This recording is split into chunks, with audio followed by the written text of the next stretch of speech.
Il y a tout juste une semaine, nous célébrions la fête du 15 août, l'Assomption, l'entrée au ciel avec son corps et son âme de la Vierge Marie.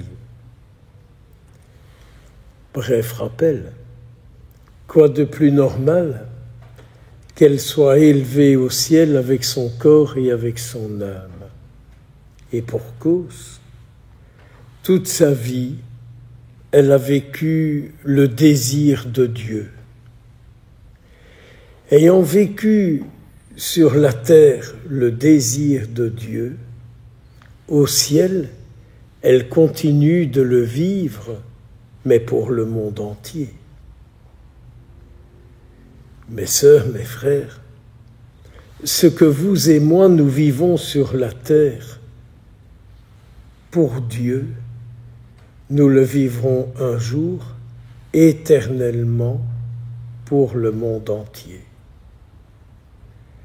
De temps en temps, il n'est pas mauvais de faire un petit examen de conscience et de se dire, mais finalement, aujourd'hui, qu'est-ce que je vis pour Dieu, qui fait que je pourrais le vivre pour le monde entier, quand avec lui, j'y serai pleinement.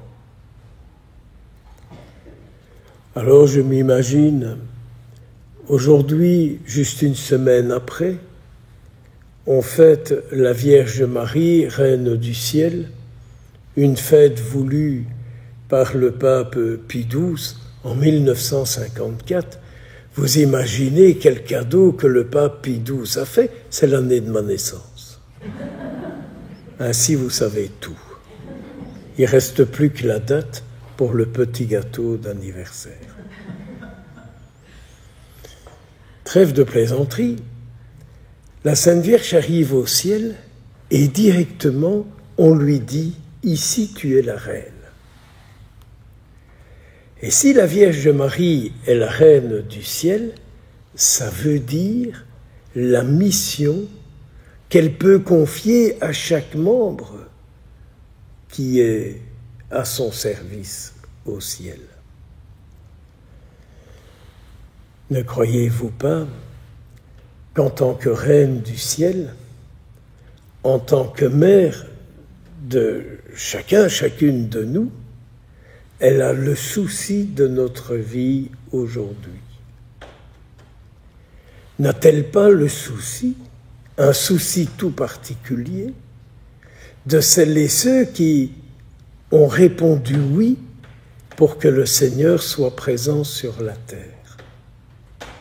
Mes sœurs, par notre vocation religieuse, n'est-ce pas ce oui que vous et moi nous avons donné au Seigneur?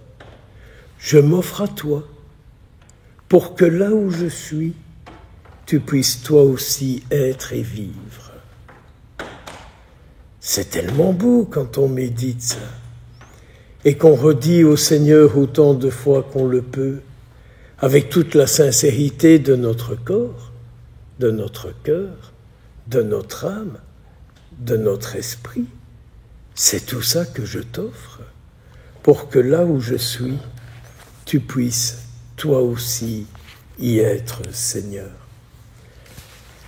Alors ces quelques versets que nous avons entendus de la deuxième lettre de saint Paul aux Thessaloniciens sont merveilleux. Eh bien oui, Seigneur, nous supportons des persécutions pour toi. Regardez un peu ce que dans nos vies nous acceptons de souffrance pour lui. On pourrait reprendre nos vœux, nos professions religieuses et chacun de nos vœux en disant « Mais oui, Seigneur, ils ne sont pas faciles à vivre dans le monde dans lequel nous vivons, mais nous les vivons pour toi. »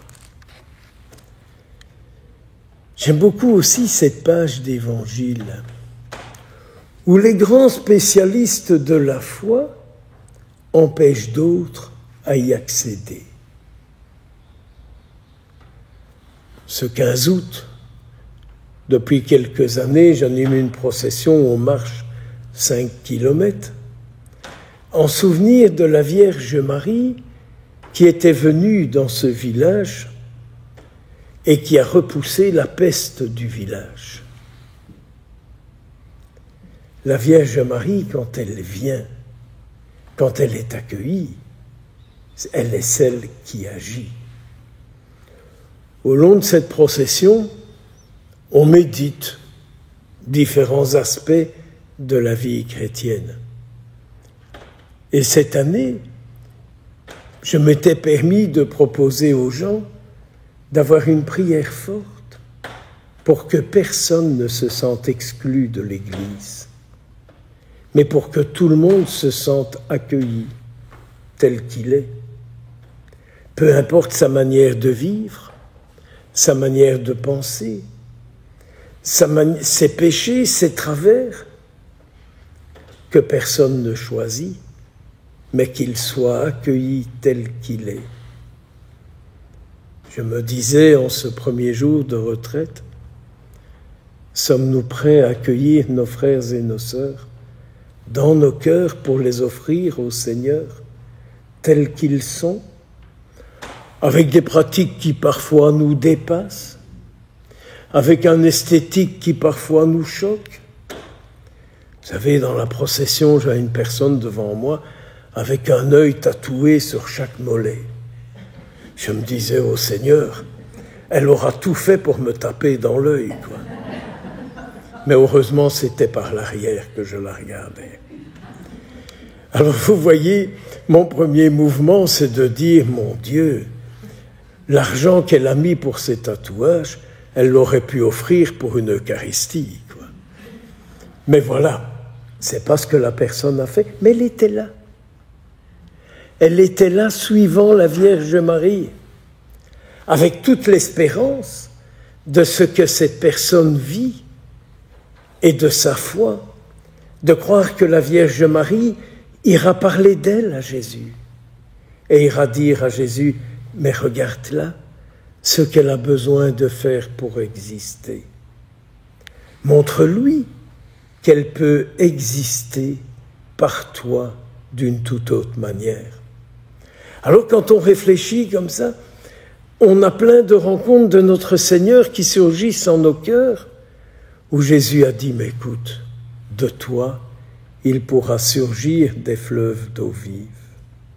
Et oui, et oui, et oui, tous ceux, toutes celles qui se laissent approcher par Jésus deviennent source d'eau vive pour le monde dans lequel ils vivent.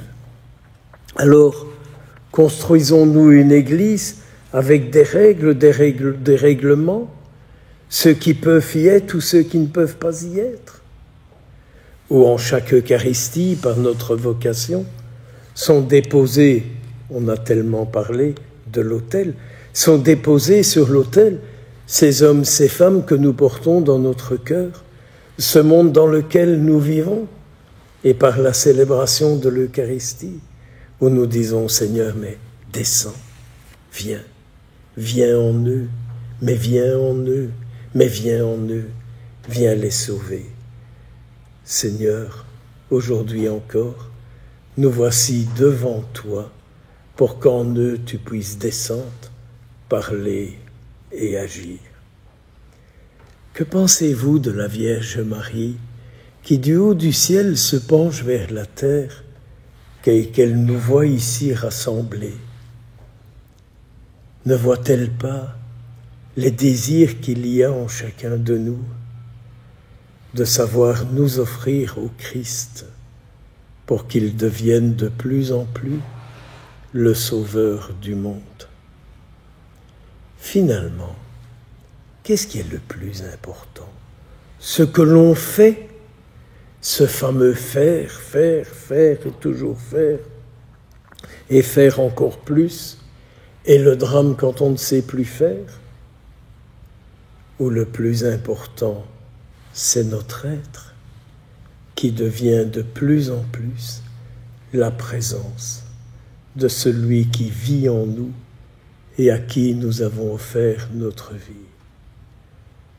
Que la Vierge Marie soit la reine de nos cœurs, et elle fera de chacun de nous un vrai disciple du Christ, en pensée, en parole et en action. Nous ne pouvons qu'espérer de multiples bénédictions, car tout ce que le Seigneur bénit devient fécond, mais de sa fécondité à lui. Amen.